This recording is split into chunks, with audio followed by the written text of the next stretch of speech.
good news. So we managed to get the final Magna Carta document, Magna Carta of the Seafarers. And thank you so much for Micah from Lydia Mar, Manila.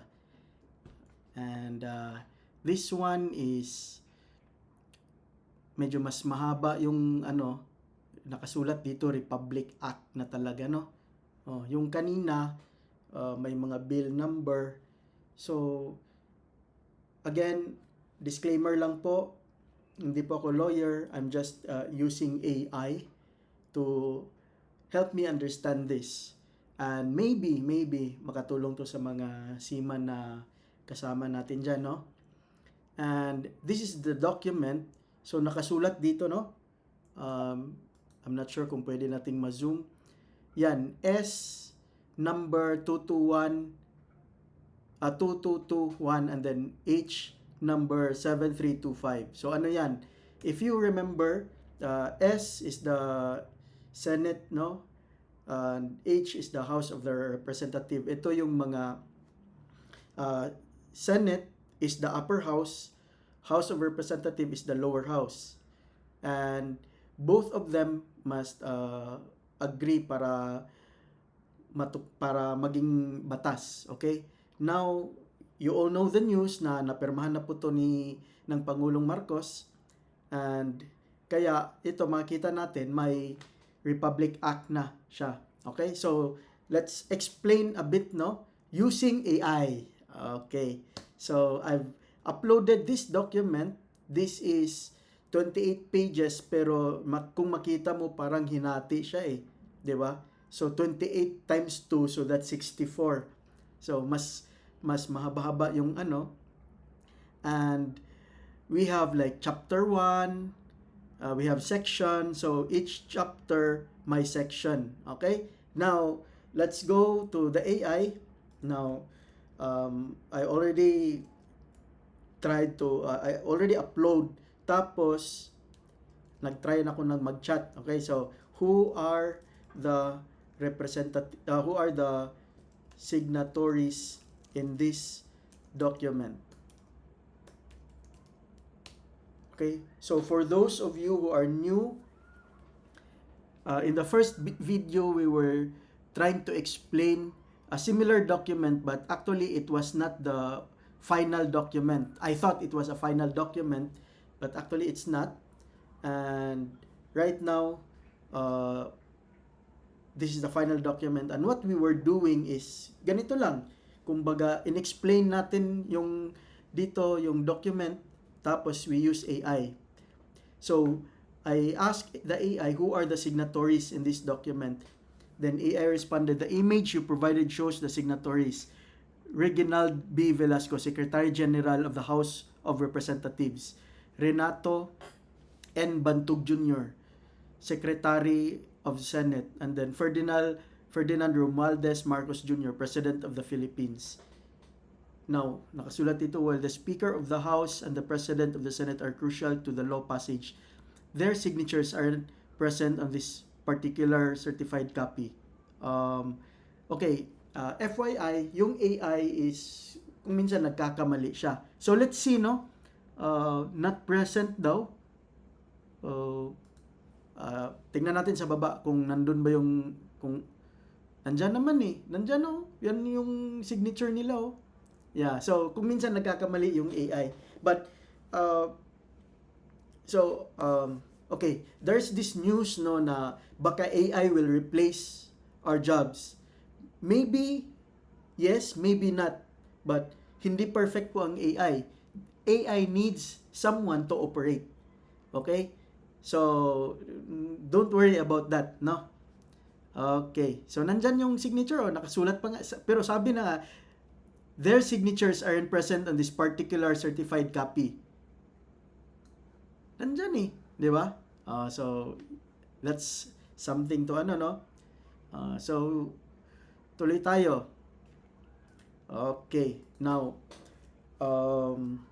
what is the Republic Act 12 to 1 and how is it different from S number 2221 and H number 7325. So let's see if ganun siya ka ano yung AI, no? Wow, may sagot talaga siya. Oh. Republic Act number 12021 is the official title given to the legislation after it was passed by both houses. So both houses of the Philippine Congress. Yung both houses is yung Senate at saka House of Representatives. This is the upper and this is the lower. And signed into law by the President. S number 221 and H number 7325 represent bill numbers assigned to the proposed legislation in the Senate. Okay? Think of this as draft versions of the law. Oh, okay. So yan yung simple explanation sa draft versions of the law. Okay? 2221 refers to the Senate's version of the bill and 7325 refers to the House of Representatives. Both houses may have slightly different versions of the bill, but they are harmonized into single version before the President signs it. Oh, okay. So yung first video natin, no, we were looking at the document na tinitingnan ng kumbaga to ano ba yung term nila para i-reconcile yung differences, yung kumbaga kung saan sila nag-disagree, ni-reconcile nila. Okay? So Republic Act 12021, this is the final enacted version of the law after it has been reconciled. O yun, yan yung reconciled. Passed by both houses and signed by the President. So they all refer to the same law. The numbers simply reflect the progression. Okay. So, why is this 12021 important to the seafarers? So, kumbaga, anong yung Magna Carta Law of Filipino seafarers, why is it important? So, let's ask, so medyo mahaba yung sagot niya. And the good thing nung AI is you can summarize. Okay? So, I think it's better to summarize na lang para hindi tayo please simplify. So, from here is, let's hope na masimplify niya. I don't know kung anong gawin niya. Okay, so mas shorter siya. Makita mo 'di ba ang haba niya, no?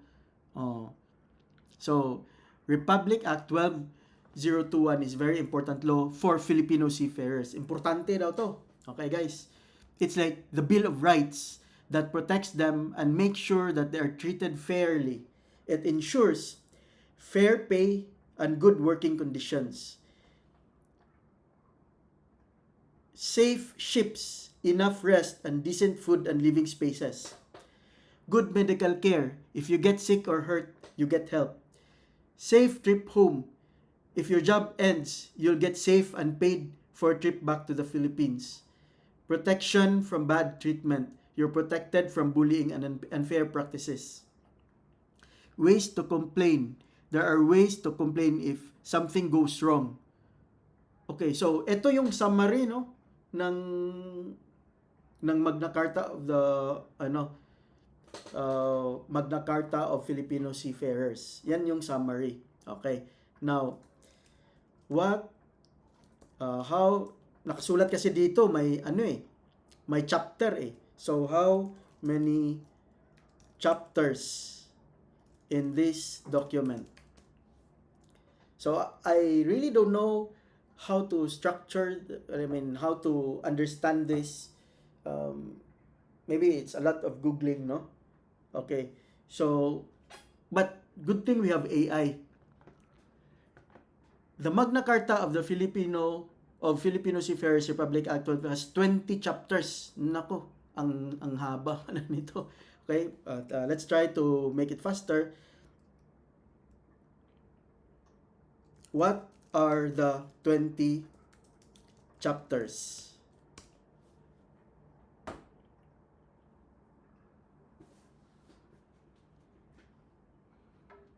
Kasi kaysa isa-isahin ko pa, gamitin na lang natin ng what?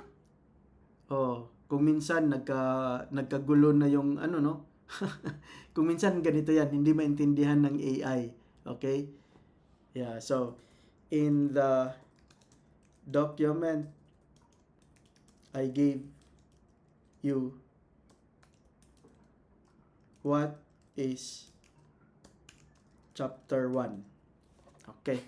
Let's see kung mabasa niya. Kung hindi, try natin uli.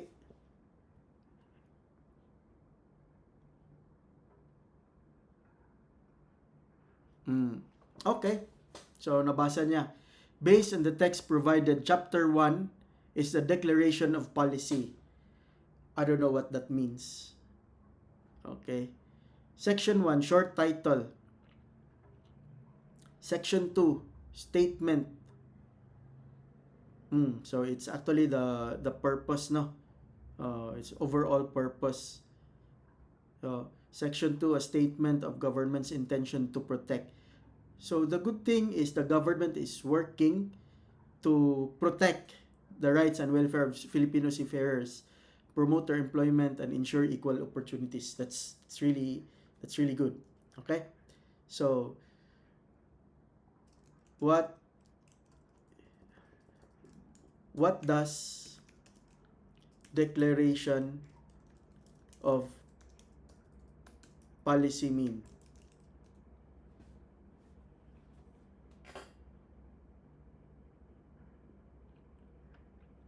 Ano kasi, they have some jargons na hindi natin maintindihan, and hopefully with the use of AI mas maintindihan natin. A declaration of policy in a law like Republic Act 12021 is a statement of government's intentions and goals regarding a specific issue. So what is the specific issue? So that means may issue kaya na-create yung law. It doesn't create any specific legal rights or obligations, but it serves as a guiding principle for interpreting and implementing the rest of the law. It explains why, the why. That means the purpose, the why, no? Behind the law, and the reasons the government created it and why it hopes, what it hopes to achieve. In the case of Republic Act 12021, the declaration of policy shows the Philippine government's commitment to protecting Filipino seafarers and ensuring fair treatment. Always inuulit yung ano, no, yung ensuring fair treatment, no. So how about you guys, yung mga nakikinig na mga seafarers, no, kababayan nating seaman? So is there like unfair treatment para sa mga Filipino na seafarers? So I don't know if there is. Maybe there is, right? Kasi hindi naman gagawin yung batas na to kung walang problema, di ba? It sets the overall tone and direction for the rest of the legislation, indicating that the following chapters should be interpreted and enforced in a way that achieves the stated goals. Okay? So, etong chapter 1 is just the purpose, the why. Okay, nakasulat dito, the why behind the law. And the rest, they're like explaining everything. Okay. So, let's go to chapter 2. Nakasulat dito, declaration, okay.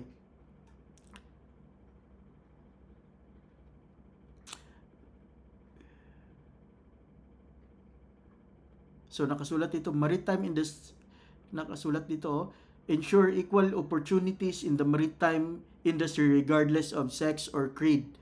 So, kumbaga male or female ka, it doesn't matter, or creed. What is creed? What is creed? in Section 2. Creed, parang game yan eh.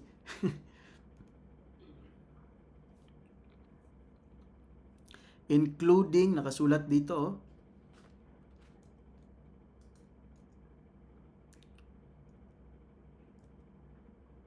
including the, okay, medyo nakasulat dito. In the context of Section 2 of Republic Act, creed refers to the system or religious belief. Okay. So faith. Yeah, Apostles' Creed. Okay, faith. Okay. So regardless of sex or faith, including equitable access, zoom natin ha para mas equitable access to education, training, training and development consistent with existing domestic and international laws. Okay? So may mga ganito no. Dapat decent working environment. Okay? Definitely siguro baka may nag-complain na hindi decente yung working environment. So medyo mahirap din, 'di ba? Ang layo mo sa pamilya mo, nasa barko ka, tapos parang hindi pa maganda yung environment, baka sobrang init o ano, hindi paano ka makatulog niyan. Okay? So, okay, so that's the the section 2. Now, let's go to explain section 3. So it has 20 sections. Now we're on section 3. So I think yung section 1 and section 2 is explanatory naman, no? Section 1 is the title, di ba? Tapos section 2 is the purpose. Then section 3 is what? Okay. Naku, ang haba. Okay. So, section 1 of Republic Act 12021 outlines objectives. So, anong yung objectives? So, what's the difference between the purpose and objective? It doesn't create specific rights and responsibilities, but rather create goals. The law aims to achieve these objectives, guide how the rest of the law should be implemented. Objectives, as I understand from the text, codify existing rights and obligations. Codify, I don't know what that means. The law aims to bring together all the existing rules of the Philippine laws, international agreements like MLC and STCW Convention that protect Filipino seafarers into one document and makes okay. So kumbaga bring together, so kumbaga na unify. Okay? The easier way is kopyahin natin to and then please explain to me like I'm a 12-year-old. Para hindi na ako mag-interpret, baka mali pa yung ma-interpret ko, yari ako niyan. Okay? Oops. So the power of AI is it can help explain a simple yung mga things to make it simplified. Imagine you have bunch of rules for your school scattered everywhere. Okay? Imagine daw. Some in your handbook, some on posters, some the teacher tells you. It's hard to remember them, all right? Yeah. Remember them all, right? Okay. Tama. This part of the law is like taking all those scattered school rules and putting them into one easy-to-understand rule book. Okay. So that's one purpose of the Magna Carta. Kasi may iba-ibang rules daw. Okay? It gathers all the different laws and agreements from the Philippines and other countries that protect seafarers like MLC. Okay, pa-explain natin ano to at saka ano to kasi hindi ako familiar niyan. Which are like super important international laws for seafarer and puts them into one place. It makes it easier for seafarers to know the rights. Oh, I see. So, guys, if you're a seafarer, nanonood nito, yung Magna Carta for the of the Filipino seafarers, one of the purpose of this document is kumbaga kinuha yung mga rules tapos ginawa sa isang document which is itong Magna Carta. So ngayon, let's ask give me brief explanation about this. Give me brief explanation about this. Ito and STCW. So, for those of you seafarers, I know very familiar kayo sa yung MLC at saka STCW, and yeah, okay. So AI is already generating the answer, no? MLC 2006 and STCW are international agreements daw siya that set standards for the treatment and training of seafarers worldwide. Think of them as a global rule book for sailors. Okay. MLC, Maritime Labor Convention 2006. This is like a super important rule book focusing on the working and living conditions for seafarers. It sets the minimum standards for things like wages, working hours, safety, healthcare, and reputation, getting sailors home safely. Okay? It aims to make sure that sailors are treated fairly and safely. Okay, yan yung purpose ng MLC. STCW, Standards of Training, Certification, and Watchkeeping for Seafarers. This one focuses on training and skills of seafarers. It sets minimum standards for the training and certification of seafarers, ensuring that they have the necessary skills and qualifications to do their job safely and competently. It's all about making sure sailors are well trained. Okay? Both are important because they aim to improve safely and protect the welfare of seafarers globally. The Philippines, by including them in this Magna Carta, shows its commitment to upholding these international standards for its seafarers. Okay, so this is good, guys. I think this is quite beneficial. But again, don't take my word for it. We're still like in the early page of the document. Okay, so that's section 3. Okay, now let's go to chapter. What is chapter 2?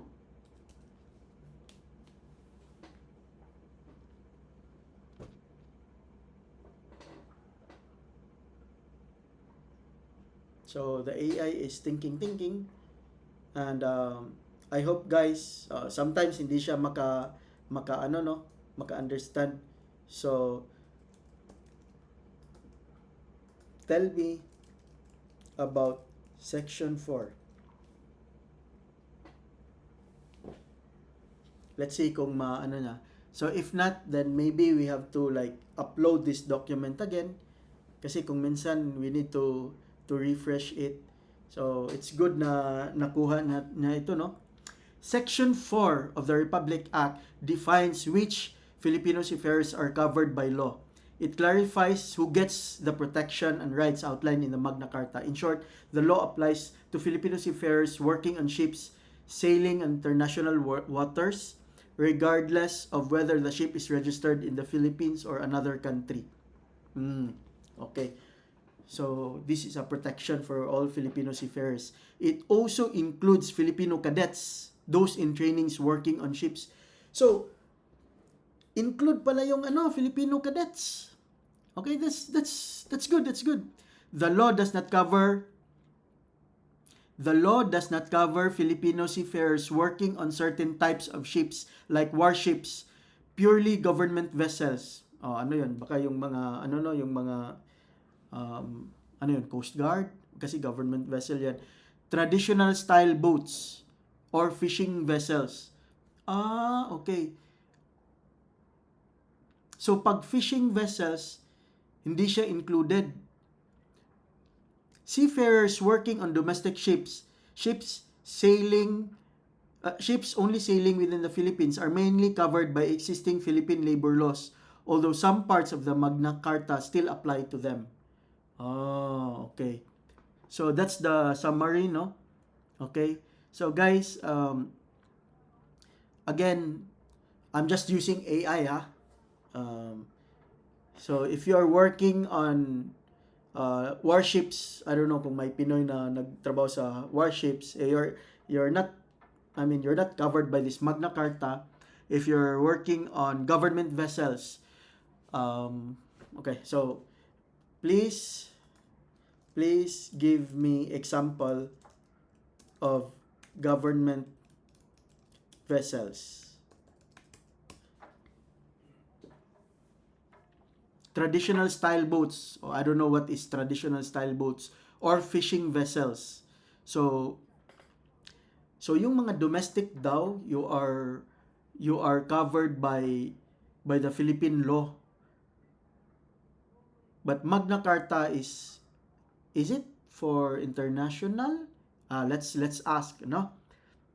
So, example of government vessels, yun, Philippine Navy. Examples of government vessels in the Philippines would include ships and boats used by Philippine Navy, yes. Coast Guard, yun, Coast Guard. Bureau of Fisheries, other government agencies. Okay. So, if you are working in any of these, according to this AI,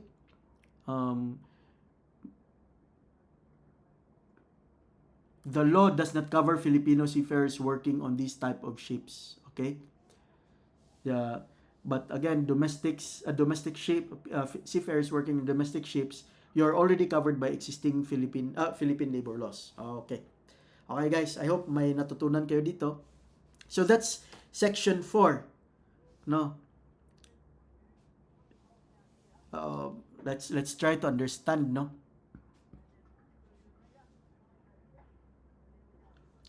This act covers the Philippines are engaged, employed to work aboarding a ship. Okay. Let's try dito. Green lane for overseas. I don't know what does green lane mean. So, marami siyang mga content na ano dito, no? Okay? So, that's section 4. No, that's section 4. And where is section 5?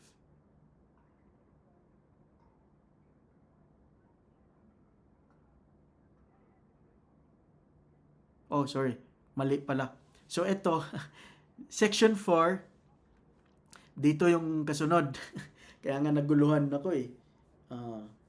Yan. Fishing vessels. Yan, nakasulat dito. Yun, section 5. Okay. Guys, I hope may natutunan kayo dito. Explain section 5. So, we're already 1/4. We have 20 sections, which is quite interesting. Sorry, hindi. 20 chapters. Ano ba tayo? Chapter 1 pa lang yata tayo eh. Nako. Ay, chapter 2. Tapos 20. Layo pa. Bilisan natin. Okay? Nako, ang haba. Section 5 explains how Magna Carta applies to Filipino seafarers working on domestic ships. Okay. So, if you are working on the domestic, parang ano ba yan, inter-island ships that operate only within Philippine waters, it's a bit different from how it applies to those working on international ships. Okay. While domestic seafarers primarily covered by the Labor Code of the Philippines, which is according to this presidential decree, sobrang ano siguro, no, I'm not sure kung mabasa to. ng mga nanonood natin kasi sobrang liit eh. Paano kaya natin lakihan yan? Ganyan siguro, lakihan natin. Yan. While domestic seafarers are covered by this, some parts of the Magna Carta apply to them. This means they still get certain rights and protection under RA 1221, even if other laws are their main source of protection. Okay? Specifically, those domestic seafarers have the rights and protections laid out in the following chapters.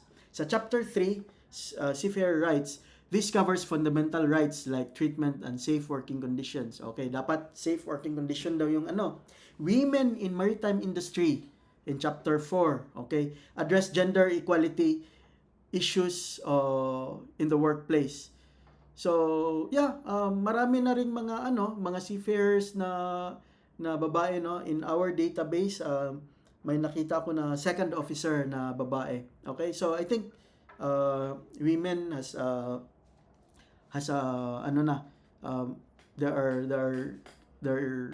they're climbing these ranks. Okay? Duties of seafarers outlines the responsibility. Okay. So, nandyan yung Okay, so that's section 5, no? Ina-explain nila. Manning levels and crew competency requirements. Nasa, ba yan? Ang hirap naman ito, Roman numeral. Okay, this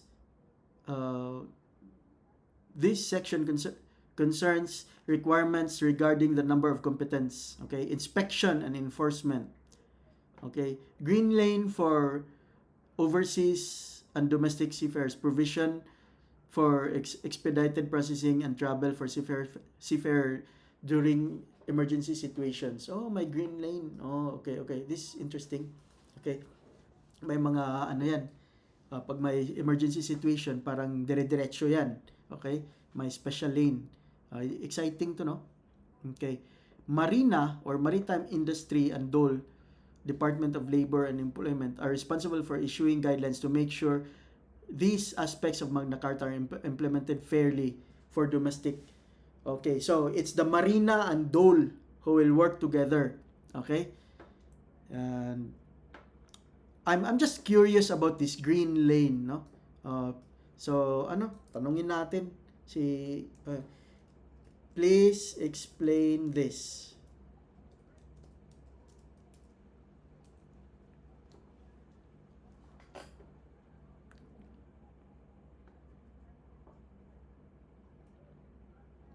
So it's good, no? Kasi talaga dito, women in the maritime industry. Okay, may rights. Tapos, let's see kung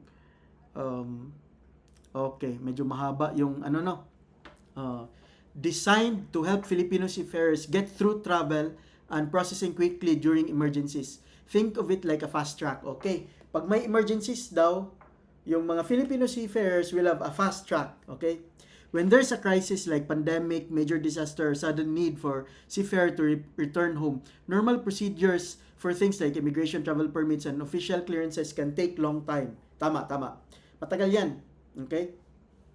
So, the Green Lane aims to speed up this process and to ensure that seafarers can get to their ship quickly if they need to join a ship urgently, return home swiftly if they need to be repatriated because of an emergency or end contract. Okay, so good news, no? Pag may mga pandemic or mga calamity or whatever, major disaster, you will have a green lane. Wow, galing, no? Okay, para mas madaling makauwi. Okay, and travel quickly for other legitimate purpose. It also applies to cases other than immediate ship joining or repatriation, but other reasons deemed legitimate. I don't know what is this. Okay, explain. Can you explain a bit? What are other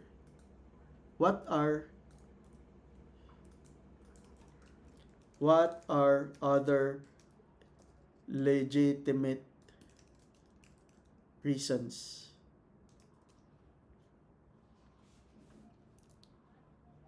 So, pag may pandemic, major disaster, or sudden need for a seafarer to return home. So, yung mga processing ng immigration, saan ba yun? Immigration, Department of... saglit lang. Saan ba yun?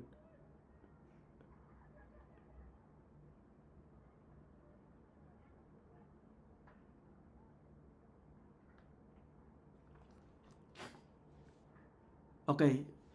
Yung immigration, travel permits. Yung travel permits at saka other clearances can take long time. Kaya mga visa or whatever, yung mga passport or whatever. So, yan, pwedeng ma-expedite yan, which is quite good. What are other legitimate reasons? The other legitimate purposes under the Green Lane provision, okay, aren't explicitly listed but would encompass situations where swift passage is crucial for seafarer or justifiable. Example, urgent family matters, serious family emergency like severe illness or death, requiring seafarers' immediate presence at home. Oh, galing ha! Pwede kayong makauwi yung mga seafarers pag may mga ganito. Medical emergencies, need to access urgent medical care, perhaps specialized treatment not available in the country where they are currently located. Legal proceedings, attend urgent legal proceedings, okay? National emergencies, humanitarian aid, seafarers' presence urgently needed to assist humanitarian relief. Okay? So these are some examples, no? Guys, sa Green Lane provision. Okay? So that's section 5. Now, we are improving. Now, let's go to section 6. Okay? Explain section 6. Take note, we have 20 sections. Ay, hindi. 20 chapters pala. Chapter 1 pa lang tayo. Ay, madugo to. Okay.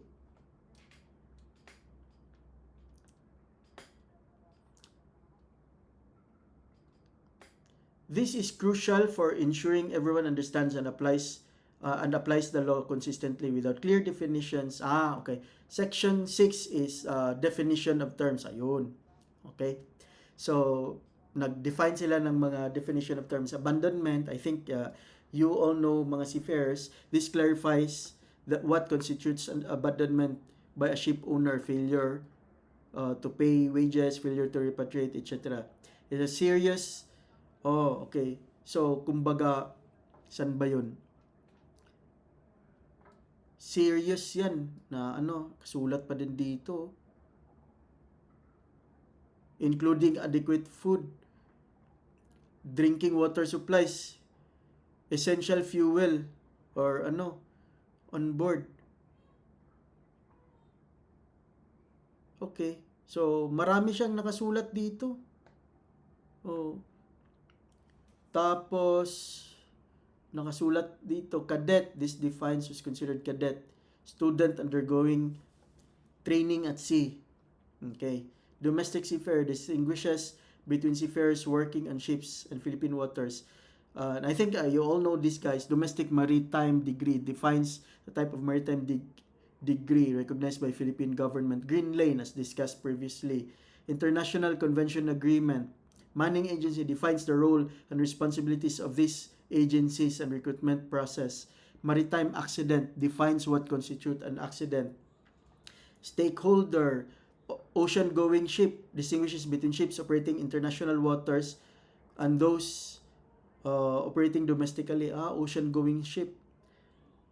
Officer, okay. One-stop shop center describes support centers to assist seafarers. Overseas seafarer, clear distinguishes seafarers employed on international voyages. Seafarer, comprehensive, okay. Blah, blah, blah. Ship owner, okay. SEC, standard employment contract. Okay, so I think that's section 6. So I think we're all good there. Now, what's next is let's see. We're making progress. We're making progress. Okay, we're making progress.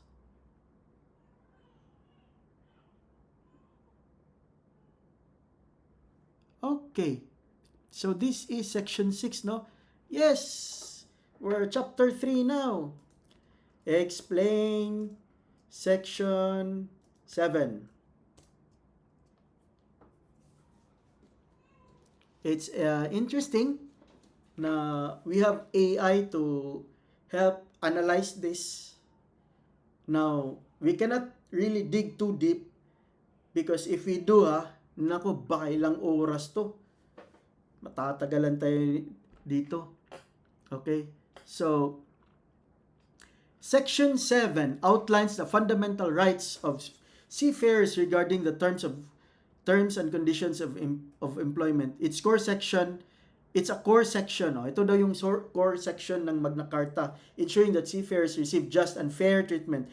These rights are not exhaustive, but they form the basis for ensuring the decent and respectful working environment. Guys, I think seafarers right now will be having a big boost, no?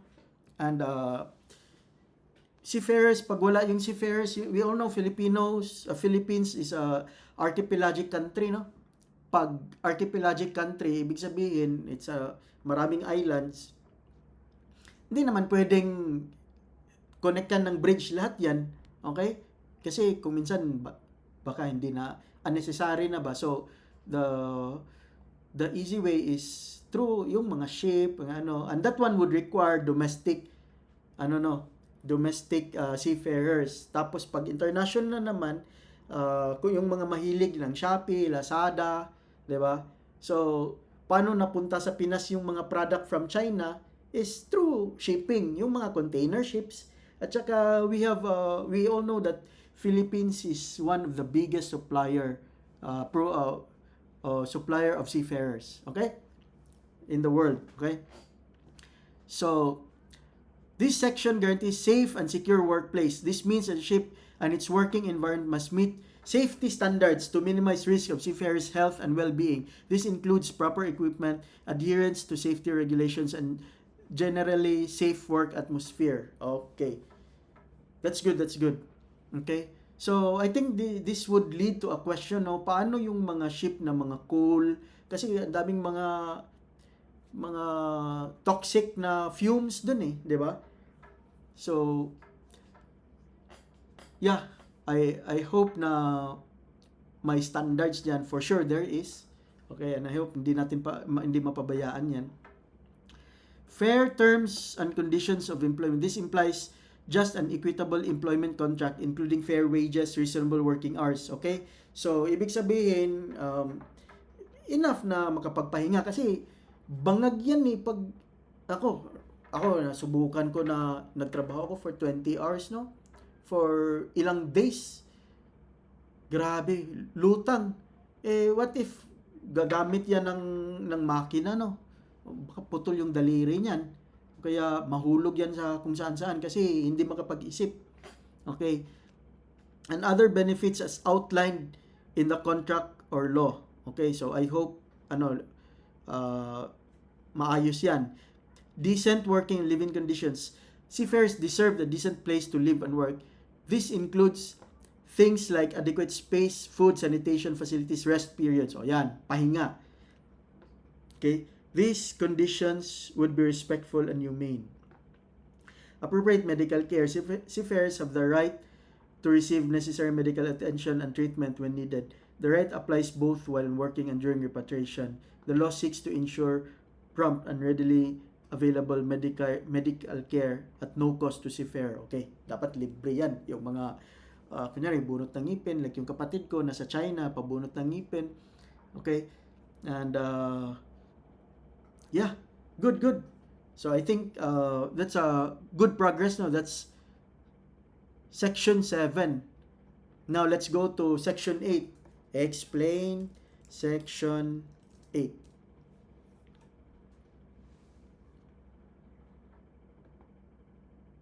Right to self-organization and to collective bargain. Ano yan? Okay? So, may mga English na hindi natin maintindihan ba? Okay? So, at least ito is parang in-explain niya. Okay? Kasi ito, hindi siya basta-basta maintindihan. Okay? Right to organize and collective bargain. This is a crucial labor right, ensuring seafarers have a voice. Ayun. Sus, Ginoo. Okay?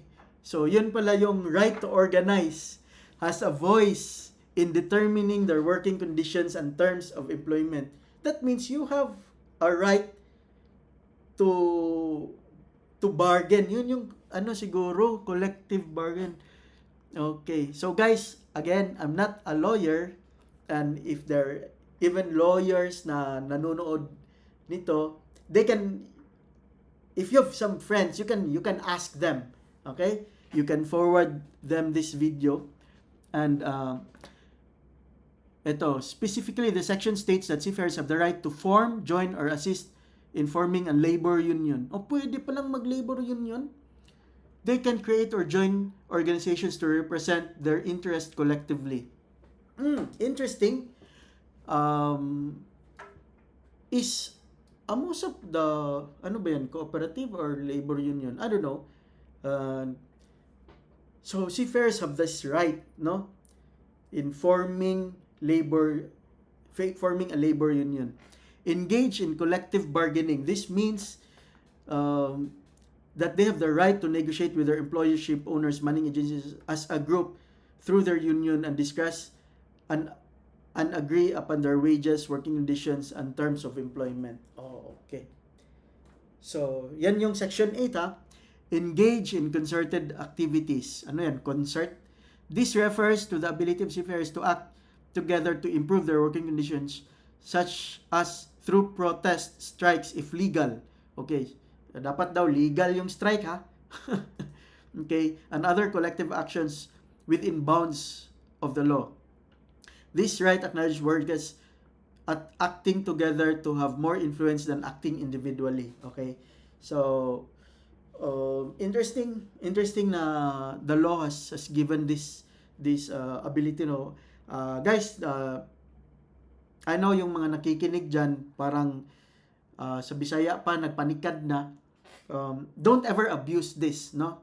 Kasi we don't know we Filipinos are really emotional, and kung minsan natin makontrol yung emotions, baka kung ano-ano yung magawa natin, and baka ibang kaso yung mangyari imbis na peaceful protest or whatever.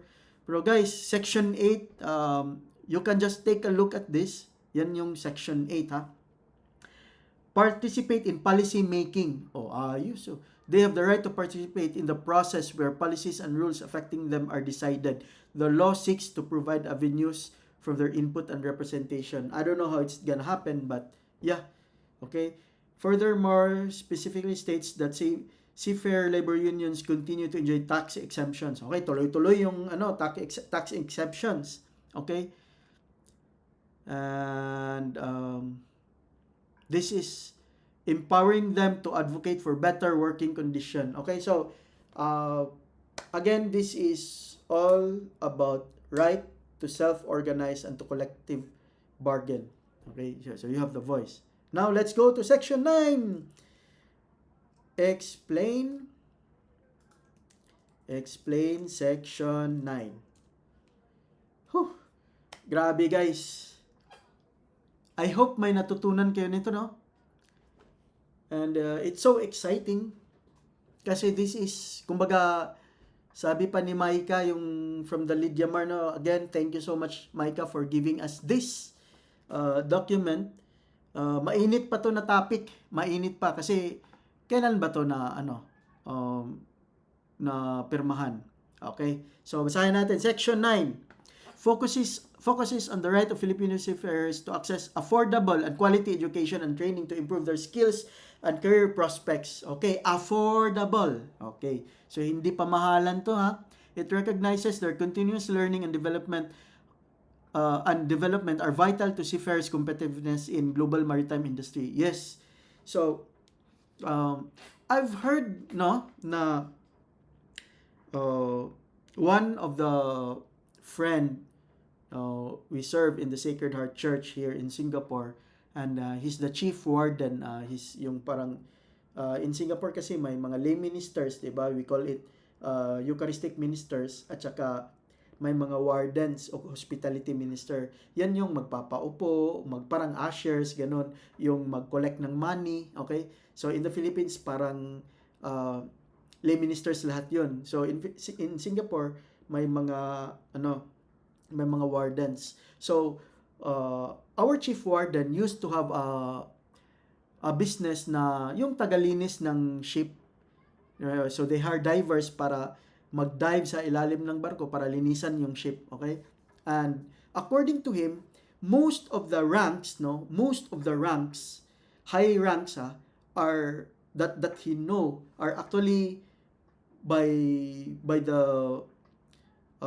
if I'm not mistaken, Indian, usually yung mga yung mga matataas na rank, okay? And I think this section 9, I think this is really helpful, to level up Filipinos para makakumpit sa sa yung mga high level ranks. Kasi I'm not really sure, guys, because I'm not really a seaman, but just what I heard from him, he's been in that business for I think 10 or 15 years, and based on his knowledge, yung kalimitang mga majority of the captain, yung mga are Indians, okay? And I hope this section 9 will have will help the seafarers to have affordable education para makakumpit, para mas mag-level up, okay? The section guarantees the right of seafarers to access educational advancement. Ayun, educational advancement, okay? And training at reasonable cost. Explicitly states that excessive fees and charges should not be imposed, okay? Especially on cadets, those on training. Section further outlines, okay, importante ito para sa mga cadets din. Kasi, syempre, wala pang pera, di ba? Oh. Okay. Regulating educational institutions, government agencies will ensure that quality and standards of training institutions offering maritime education and training. Okay, yeah. Funding and support programs. Oh, may funding and support programs. The government commits to establishing programs providing financial assistance like scholarship, subsidies, and loans to help seafarers pursue education. Oh, ayos Okay, guys. I'm not sure kung alam nyo to. But it's in the section 9. Yes, section 9. Ito, nakasulat dito. Promoting quality education and training. Government will work to ensure that maritime education and training meets high standards, equipping seafarers. Yun.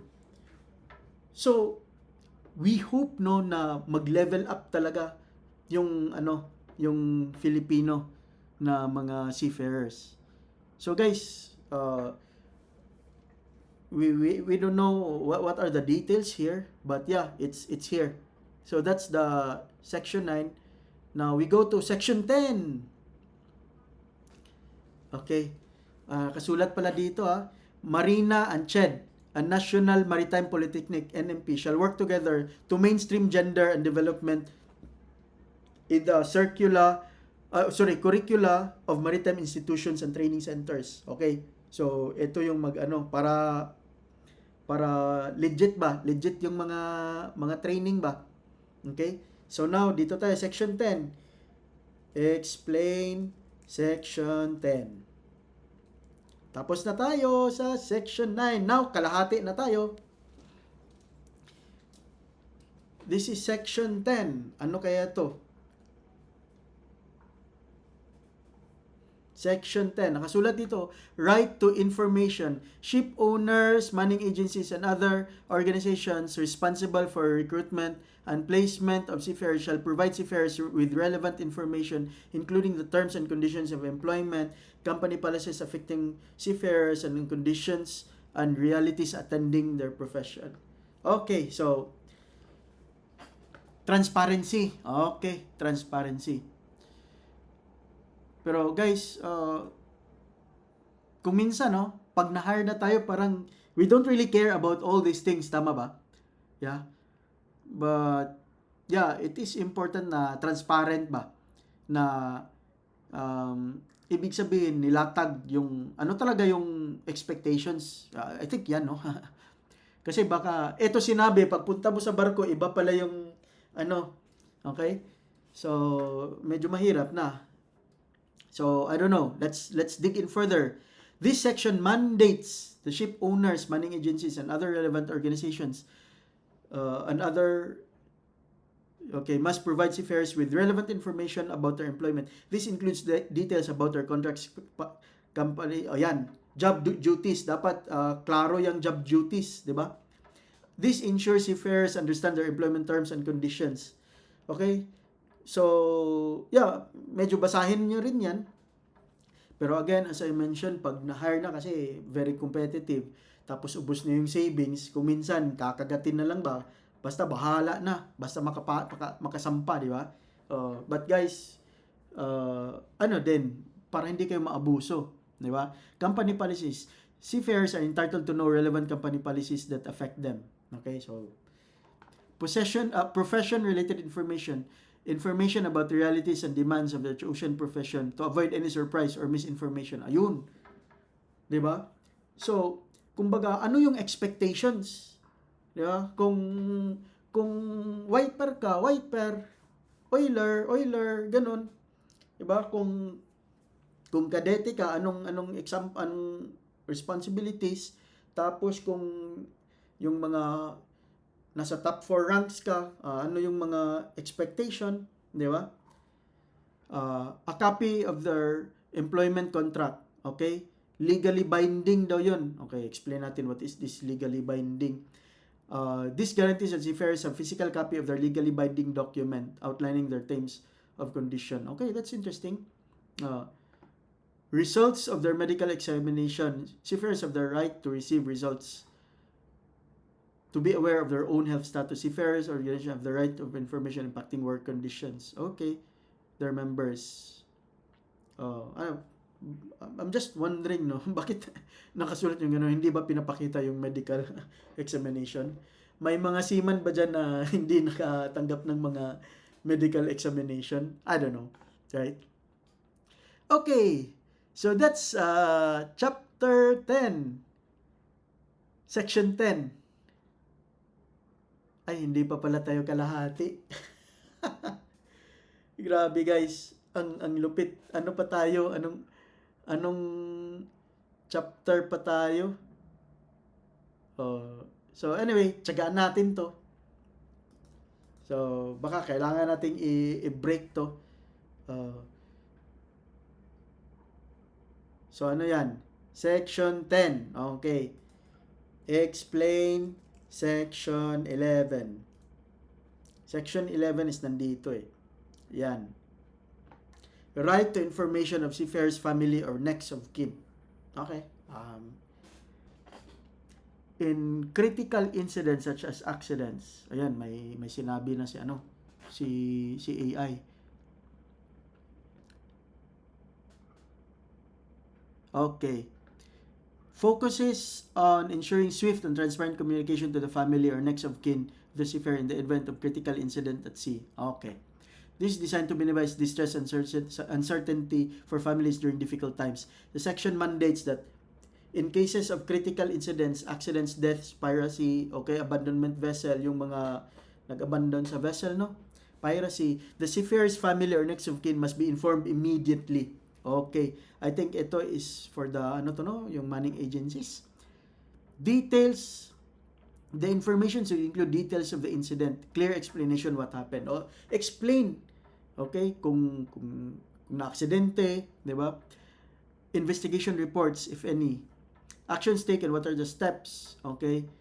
Plans for remedies or repatriation. How is the situation being addressed? Okay, this is really helpful guys kasi imagine mo kung yung family parang naalala ko yung yung bagyo, lindol ba yun? Bagyo dito ako sa Singapore, tapos yung kapatid ko, yung seaman nasa Pinas na buti na lang nandun siya kasi at least medyo cowboy ba, nakatulong din siya, pero ang hirap mag-connect ng internet doon, so kailangan siyang pumunta sa kailangan umakyat sa kung saan para makakonect ng wifi, ng signal. Okay? So, kung ikaw yung family member, may stress ka kung anong nangyari na kasi walang internet signal, di ba? So, I understand, this is really important for the mental health ng family, no? Okay? Uh, so, the law specifies a time frame. Oh, may time frame pa. Time frame pa.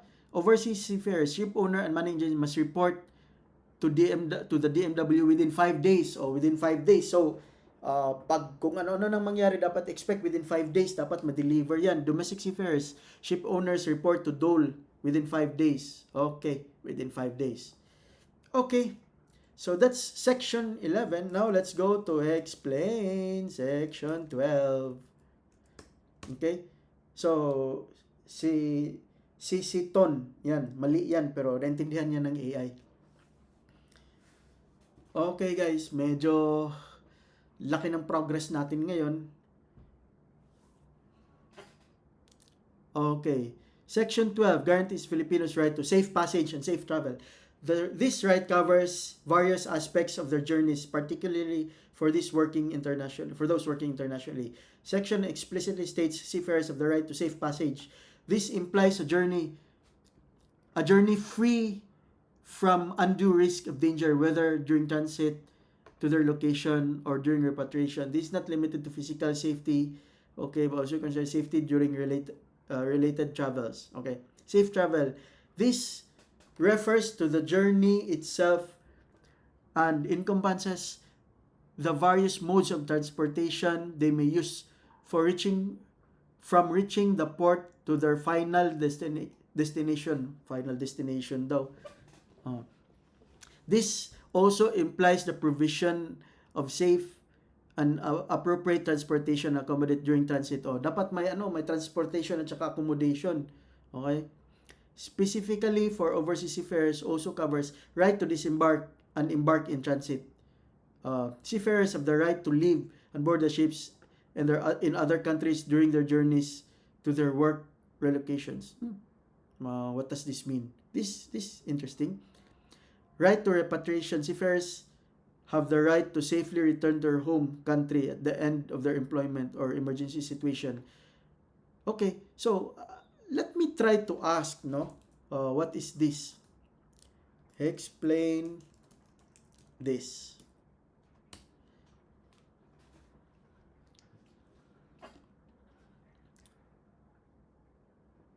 So that's section 12. Grabe guys ha. Yung section 12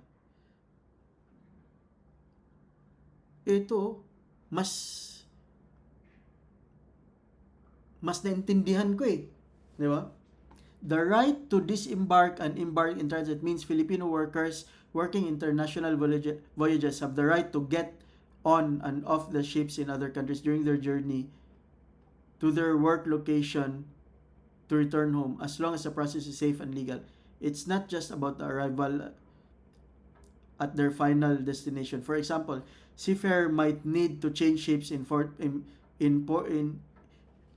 port in Singapore while traveling to their final work location in another country. This section guarantees the right to do so without facing unnecessary obstacles or being denied entry or exit in transit country, provided we have appropriate documentation. Okay. This is particularly important because seafarers often travel long distances. Often they're involving multiple ports and transfers. This right ensures they aren't confined to a ship for one entire journey and can access necessary services or address urgent needs, provided those actions are compliant with the laws of the country where they are disembarking.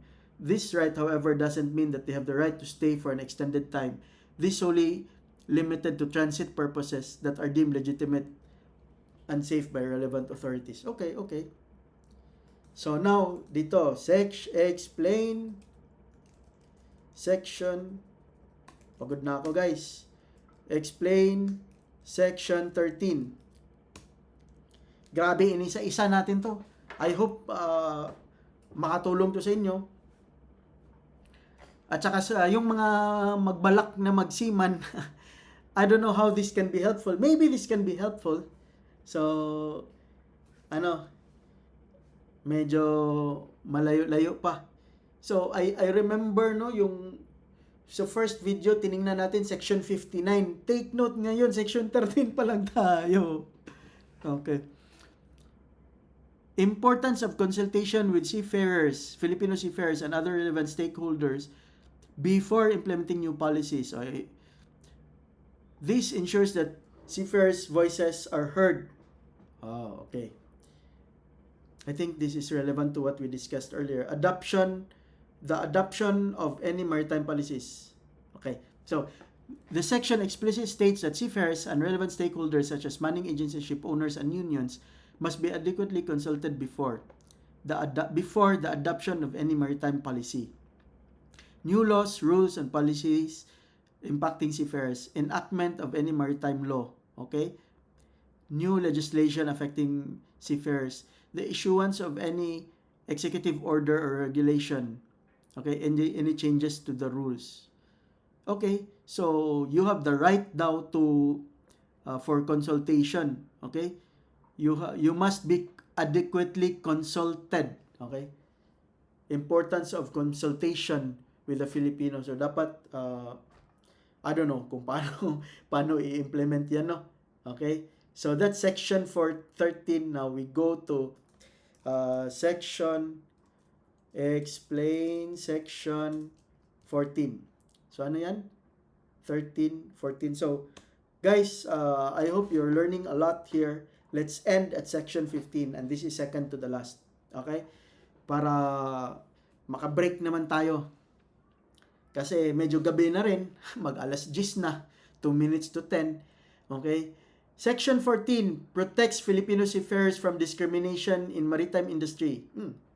It ensures everyone has a fair chance regardless of personal characteristics. Oh, fair chance. Okay. This section guarantees that seafarers have the right to be protected from discrimination based on race, sex, religion, political opinion. Okay. The law mandates that career opportunities, working conditions, living conditions must be equal for all seafarers, regardless of their personal characteristics. This includes equal access to promotion o equal access to promotion daw. Okay? So, I know yung iba na-promote, yung iba patigasan, hindi na-promote. Kaya nga yung makikita nyo sa Facebook, dapat magsip-sip ka daw. Pero I don't know if that one is helpful. Just be a team player siguro and be proactive, hindi yung mas maganda kasi yung yung ikaw yung mag-initiate. So I think kung makita ka na you have the initiative, okay? So training and other career advancement opportunities. This section seeks to create more inclusive and equitable environment within maritime industry, ensuring that all seafarers are judged on their merits and abilities rather than irrelevant personal traits. Okay? So, for example, magaling talaga to, pero babae to, hindi siya i-promote. Hindi naman equal 'yan. Okay? Hindi yan parang discrimination 'yan, 'di ba? So, again, ayan, gender tapos kailangan i-promote pero hindi ka i-promote kasi Pinoy ka.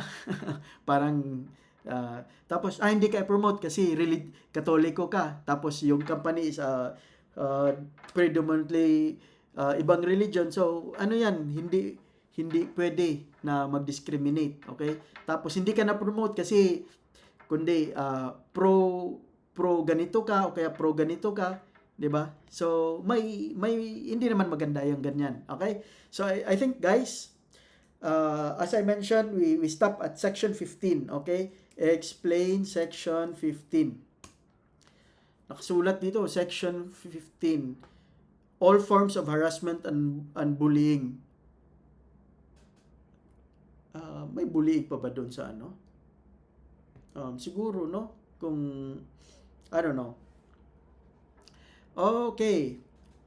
Section 15 addresses a serious issue of harassment and bullying within maritime industry, providing seafarers with protection and recourse. It recognizes a safe and respectful workplace is essential for the well-being of seafarers.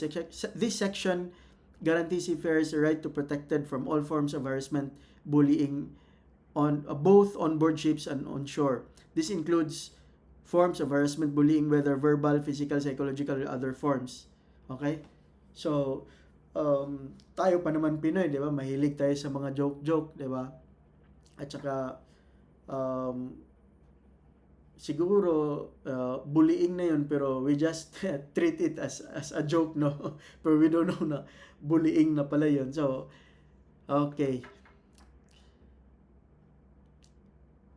This section further outlines the responsibilities of ship owners in addressing this issue. Adoption of anti-harassment and anti-bullying practices. Ship owners are required to develop and implement clear policies to prevent, address harassment and bullying. Establish helplines and grievances mechanisms. Ship owners are also responsible for creating effective reporting mechanisms such as hotlines, grievances procedures, allowing seafarers to report incidents without fear of reprisal. Wow, this is good, no? This is good. Okay? Sorry. I need to move this.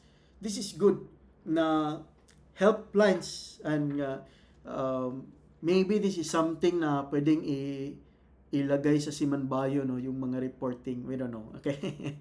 Just thinking out loud. Inclusion in pre-departure orientation or PDOS. The training provided to seafarers before they embark on their voyages to include some information. Okay. So yung anti-bullying i-include siya sa PDOS. Pre-departure orientation seminar. Okay? So yeah, this is quite good na ano. So guys, that's from section 1 until section 15. Grabe. This is quite comprehensive, no? This quite comprehensive.